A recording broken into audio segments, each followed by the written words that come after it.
Halo Sobat Santuy dimanapun kamu berada, bagaimana kabarnya? Karena sudah hampir 2 minggu ini kita tidak merasakan genjotan mental pria sejati. Dan bisa dibilang saya cukup khawatir akan hal itu, karena sudah pasti jiwa-jiwa dan sel-sel keperkasaan Anda semakin hari akan semakin menurun. Maka dari itu, saya akan merangkum sebuah film yang berjudul Weak Hero Class 1 yang dirilis pada tahun 2002. Akan menceritakan tentang seorang siswa yang kutu buku, culun, dan introvert. Namun jika sekali saja Anda berani mengganggunya, maka Anda sendiri yang akan menanggungnya. Penasaran? Langsung saja siapkan camilan dan berbagai kebutuhan perut lainnya. Selamat menonton dan enjoy the time. Berlatar di sebuah sekolah menengah atas bernama Byoksan, di mana kita akan dipertemukan dengan seorang pria yang bernama Si-un, di mana pria parubaya ini memang dikenal sebagai sosok yang sangat dingin dan cuek. Namun di sisi lain, si Si-un ini juga dikenal sebagai si paling kutu buku. 문장은 목적어가 2개이므로 각각을 주어로 하는 Terlihat jelas sekali seberapa fokus dan tekunnya si Si-un ini, sampai-sampai dirinya datang pagi-pagi sekali ke sekolah sambil menghafal rumus-rumus matematika saat sedang dalam perjalanan menuju kelas. 좌변의 미지수와 상수항을 내림차 순으로 정리하고 우변을 0으로 놓아. Tak lama kemudian ketika pelajaran sudah dimulai, dipanggillah si Si-un dan salah satu temannya yang bernama Jun Jong-bin untuk maju ke depan, yang ternyata mereka berdua telah berhasil memenangkan lomba matematika yang diadakan di sekolah ini. Ketika ibu guru menyebutkan nama Si-un sebagai juara, tak ada satupun teman sekelasnya yang mengapresiasinya sama sekali, dan hal ini cukup menunjukkan bahwa Si-un memanglah sosok yang introvert. 잘했어, 시은? Berbeda dengan Jun Jong-bin yang merupakan siswa paling populer di sekolah ini, sehingga ketika namanya dipanggil, seluruh teman sekelasnya pun menyorakinya atas keberhasilannya ini. Tak lama kemudian bel istirahat pun telah berbunyi, dan Anda akan melihat dengan mata kepala Anda sendiri bahwa sebenarnya di balik kepopulerannya, si Yong-bin ternyata memiliki sifat yang amat sangat berdebah.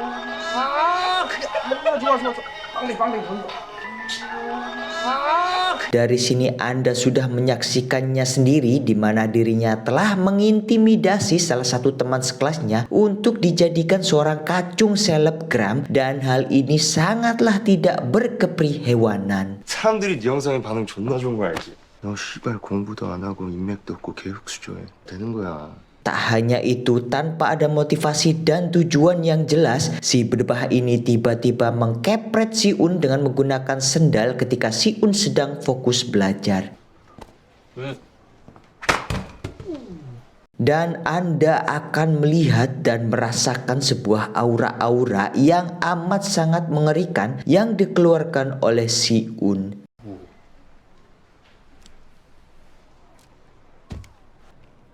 다음부턴 조심해. Namun karena Si-un hanya menganggap ini adalah faktor ketidaksengajaan, dengan wajah yang sangat datar dan dingin, dia pun mengatakan kepada mereka supaya lain kali lebih hati-hati. Namun karena aura-aura mengerikan Si-un telah keluar, dan Yong-bin sendiri memang secara sadar berniat untuk mengganggu Si-un, sehingga dirinya pun menganggap bahwa perkataannya adalah sebuah ancaman baginya. 실수라고. 사람 존나 많은 주네. 실수라는데 뭘 조심하라는 거?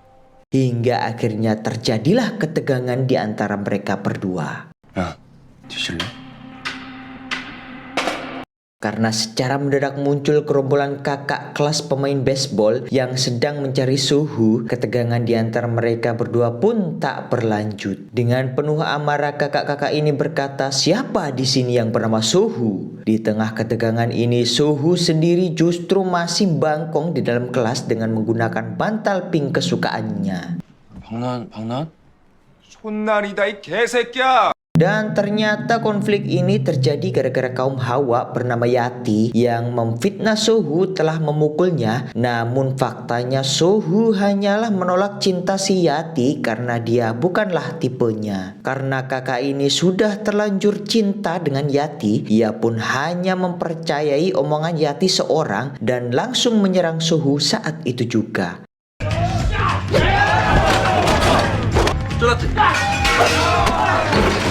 Dengan kecepatan dan ketangkasan yang dimilikinya, serangan kakak-kakak kelas ini pun tak berarti apa-apa bagi Sohu, sehingga dengan sangat mudah ia mengalahkan mereka semua.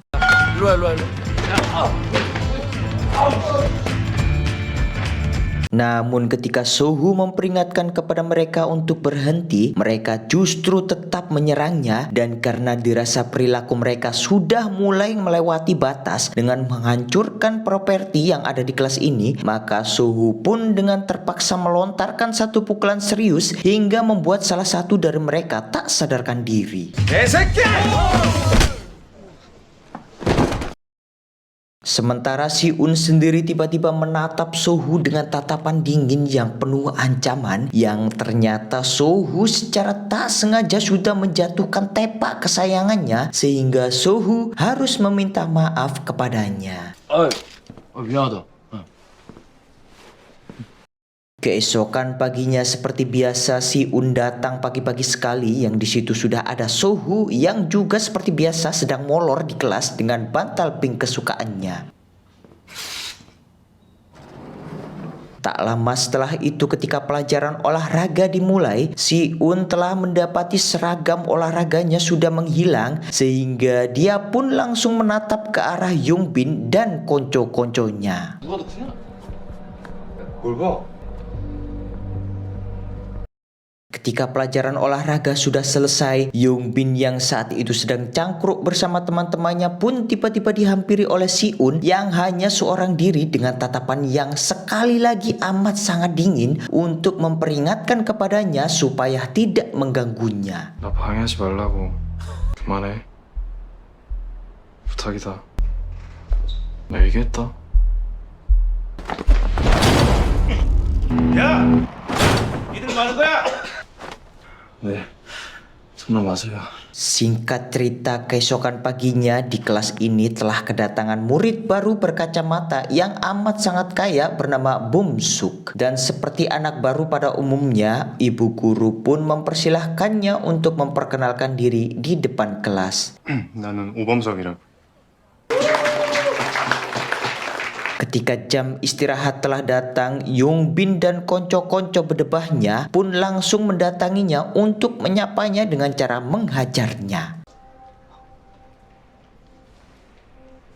Namun ketika Yongbin akan memulai untuk menghajar Bum-suk, tiba-tiba saja dengan wajah datar dan dingin yang menandakan tak ada rasa gentar dan takut sedikit pun, Si-un pun mengusir Yongbin karena telah menduduki bangku miliknya. Dan 내 자리야. 나와. 싫은데. 나오라고.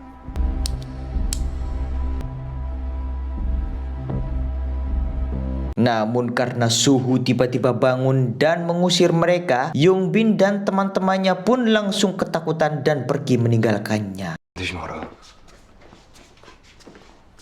Malam harinya ketika Yongbin dan konco-konco sedang happy-happy di dalam sebuah tempat nakal, tiba-tiba terlintas di benak mereka untuk menghancurkan Si-un yang menurut mereka sok-sokan, sehingga mereka pun berencana untuk menempelkan sebuah narkoba tempel kepada Si-un supaya dirinya tak bisa menyelesaikan ujian esok pagi. 그 펜타닐.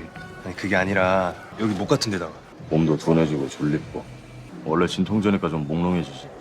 Di sisi lain, Si-un yang saat itu sedang keluar jalan-jalan untuk mencari angin, tiba-tiba saja dicegat oleh beberapa preman, dan sekali lagi dengan tatapan dingin dan datar, dirinya pun mengusir para preman itu karena sudah menutupi trotoar tempat orang berjalan. 비켜. 뭐? 근데 씨발이 졸라 뜰거없네. 아 형. Ya, si bos preman yang merasakan aura berbahaya yang dikeluarkan oleh Si-un pun langsung menyingkirkan anak buahnya yang kerucuk-kerucuk itu. 가라. 저 새끼 너 찍으려고 그랬잖아.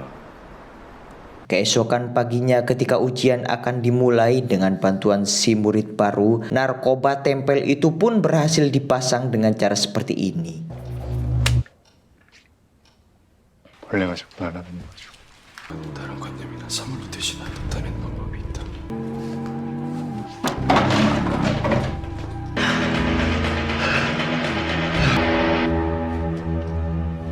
Ketika sudah kembali di kelas, si Un yang benar-benar tak ingin ujian ini gagal pun langsung menaboki dirinya sendiri supaya bisa tetap sadar dan bisa mengerjakan ujian ini. 야, 너 왜 그러는 거야? Namun karena efek narkoba tempel itu sangatlah kuat, si Un pun tak bisa menyelesaikan ujian ini sehingga emosinya pun semakin memuncak dan...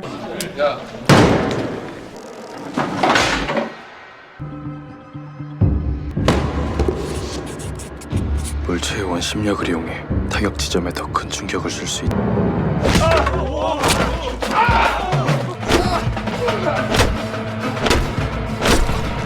그만하라고.